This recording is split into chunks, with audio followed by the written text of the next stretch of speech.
Ordained ministers could potentially face jail time for refusing to perform same-sex marriage ceremonies. They want to uphold the laws of the Bible, but an Idaho city is saying no.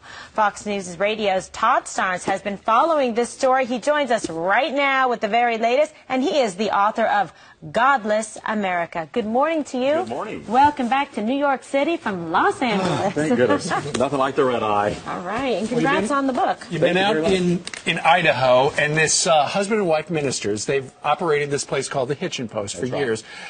And now they're in trouble because they do not want to perform same-sex marriages.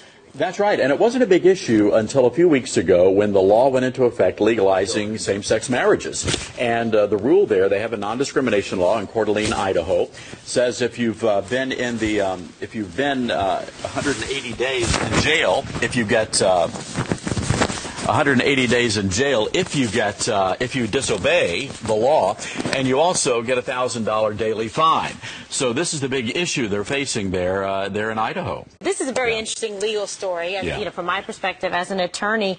But they're going to try and maybe try and get around this some way. Steve and I were talking about it earlier. That's right. Here's the issue. This is a for-profit wedding chapel. So even though they're ordained Christian ministers, they do have to abide by the public accommodation law, which is a part of this non-discrimination ordinance that's in the town. So this is going to be a big issue. They filed a federal lawsuit on Friday, also filed a restraining order so that the couple will not face the fines, and they also won't be thrown in jail if, in fact, the city decides to go after them. Kimberly and I were talking about this in the commercial break. If they didn't want to do what the law says they have to do, why don't they just become a church? Yeah, or a chapel, something of that sort in that way. And here's where it gets really interesting. Most Protestant ministers who actually have a church charge for wedding ceremonies. So would they be, in effect, responsible for providing that service to a same-sex couple? Because money exchanges hands. And look, this is what I predicted in my book, Godless America, that the next big issue, the next big battleground would be these churches